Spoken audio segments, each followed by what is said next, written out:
everyone, except perhaps some of our departmental officials and friends. So my name is Brendan Gleeson. I'm the Director of the Melbourne Sustainable Society Institute. So I would like to welcome you to the city's roundtable.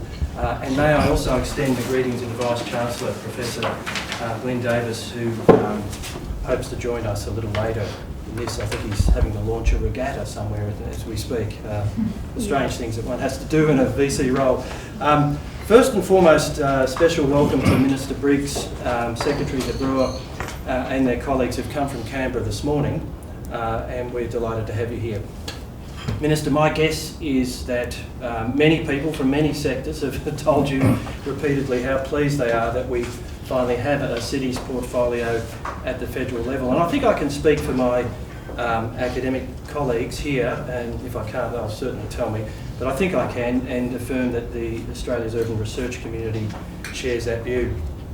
For my own part, and again I'm sure I think this view is shared by colleagues, I think it's especially good that the city's portfolio has been located in environment, recognising that cities actually are the principal environment for everyday life for most Australians. Not all Australians, we recognise, but for most Australians, that is the environment of their life, the cities. And in an overwhelmingly urban and, I might say, suburban nation, the sustainability, the productivity and the livability of cities are first-order concerns for ordinary Australians. So today we convene as a round table of scholars, officials, leaders to consider the challenges facing our cities. They've been remarkably good to us over the years, and I actually think we forget to tell ourselves that we've been pretty good at making cities in this country. But given the accumulating stresses and also the new challenges they face, I think there's an evident case for a refresh and renewal of purpose in our urban system. And I observe that the arrival of your new portfolio responds to that opportunity. And there's a need for ideas to guide this renewal process. So today's an opportunity for dialogue with urban researchers, and we're very grateful for that opportunity, so thank you. The discussion is hosted here at Melbourne University in this marvellous Japanese room, but I stress that this is a collaborative and collegial, as we say in academia, exercise. There are 5 Melbourne universities represented here, also Melbourne City Council, as well as the University of New South Wales, and I'd like to welcome in particular the Director of its internationally regarded City Futures Research Centre, Professor Bill Randolph, across the way there. You'll hear a bit more from him in a moment. Now, Melbourne is home to a large and very diverse community of urban researchers, and this gathering is just a sample of those, so we're very mindful of the colleagues who aren't in this discussion today. We get on well and we do constructive things together, and an example I'll give you is this Melbourne What Next document, and I'll leave one with you, which we produced together last year, many of us, which offered practical policy-focused ideas for renewal of metropolitan policy and purpose in this city. Contributions were made from urban leaders, including the Lord Mayor, experts, and most of the universities with urban expertise in the city. That book has been downloaded, we believe, about 5,000 times. So, it's a way, the e-book medium is a way of really getting the message across. So we'll leave one of those with you if we may. Just to finish, the Australian urban research community is, I observe, having worked overseas, and many of us have, I observe it has a very collaborative and constructive culture. We have a lot to offer. We're a pretty friendly bunch. And we hope that this will be an opener of an ongoing dialogue with you, Minister, and with your departmental colleagues. I understand there's a chance that you might be able to attend the State of Australian Cities Conference at Gold Coast later this year. We sincerely hope that you and your officers find a way to connect with this key forum of urban researchers and the Australian Cities Research Network that supports it. Its convener, Professor Dodson from RMIT, across here, who will also speak in a moment, is here today.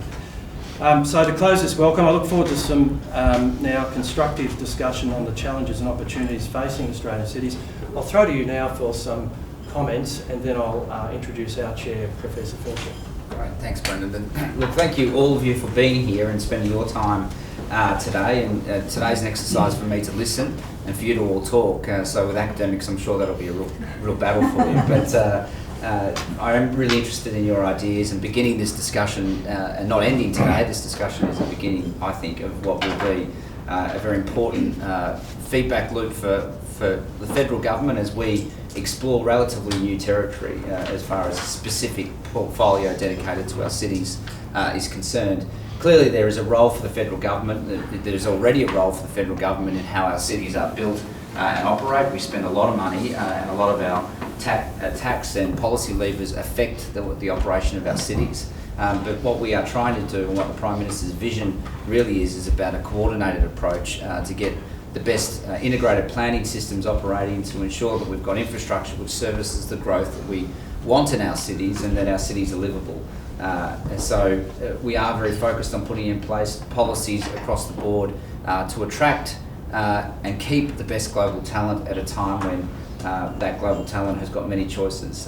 And we are very conscious that, as Brendan said in his opening remarks, Australia has got great cities. We've got building challenges, and what this portfolio is about is trying to get ahead with local governments, with state governments of those challenges to stay at the top of the pops, if you like. So today's about me listening to you. Thank you for spending all your time. I've got my secretary, who everyone would know, one of the most outstanding secretaries in the Commonwealth Public Service, Malcolm Thompson, who's the head of my task force. Other officials here will be busily taking notes and listening to your wise advice. So thank you so much. Thank you very much, Minister. I'll now introduce our Chair, Professor Ruth Fincher, very briefly. Just to mention, colleagues, that we've established that there are Chatham House Rules applying today. Just the very first part, the welcoming and reception part, has been filmed for some form of posterity. Not the rest of the discussion, which we really want it to be a free and informal discussion without attribution, please. All right, I'd like to hand over to our Chair, Professor Ruth Fincher, a leading urban geographer, former Dean of this faculty, presently Head of the School of Geography. Ruth will guide our discussion over the next while, up to lunch, through the 4 nominated themes. So thanks, Ruth. Great. Thank you very much, Brendan. And I'm just going to start by listing a few House rules, some of which have been mentioned already, but I'll just go through my list. So in the interest of time, I'm not going to ask everyone to introduce themselves and go around the room, because that will take half our brief time. But you've got nameplates, and there's been a list of attendees circulated previously, so you know where everyone comes from. But I'll ask you, when you do speak for the first time, could you please just say where you come from, just to remind us who you are. So here are the general rules. Our purpose today is to generate ideas that might be of use to the Minister and his departmental colleagues, things that we feel strongly about and have our researchers revealed to us. So the ideas are the focus today, not extolling the capacities and wonderfulness of our own institutes and universities. As you'll see on the agenda, we've got 4 themes that have been named for discussion, 15 minutes each. Each one will be introduced by an academic participant for 2 minutes. I have to really try and stop you after 2 minutes. And the aim is to try and generate 2 or 3 good ideas about that theme. So the way that I'll do this is, when someone's said what they think their good idea is about the theme following the introduction, I'll ask for other supporting or elaborating comments about that idea before we go on to the next one, so we just don't have random thought bubbles everywhere.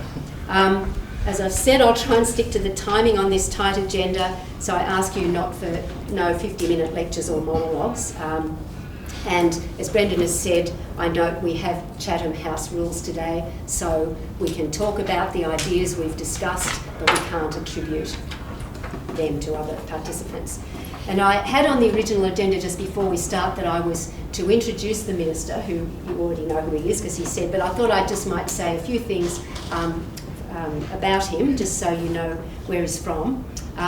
So he's the federal member for the electorate of Mayo in South Australia, which is a rural and semi-rural area with a local economy of wine, agriculture and tourism, and you'll know the townships there, places like Victor Harbour, Mount Barker and so on, and you'll probably know even more places like McLaren Vale, the Fleurieu Peninsula, Adelaide Hills, Kangaroo Island. So this is the area, the electorate. Minister Briggs has been in the federal parliament since 2008, and in the 2013 election he was appointed as Assistant Minister for Infrastructure and Regional Development. And now, of course, in late 2015, he's become the first Australian Minister for Cities and the Built Environment, taking up, obviously, a portfolio that's a major priority for government and indeed for all of us. And I note, as I said to him earlier, one thing he and I have in common, which is pretty interesting. He and I both grew up in Mildura, although I have to say I grew up several decades before him in Mildura, so we probably did not coincide. The major city of Mildura. The major city is the metropolis of Mildura, yes. Also a wine place. So I just want to echo Brendan to say we look forward very much, Minister and departmental colleagues and Dr. De Boer, who's down there, very much to our discussion with you, and hope to have more such discussions in future, and really value the opportunity to work with you to really develop the conditions in Australian cities through which people, all our people, can live there well and sustainably, which has to be our aim. So let's go then. So first in our four thematic discussions,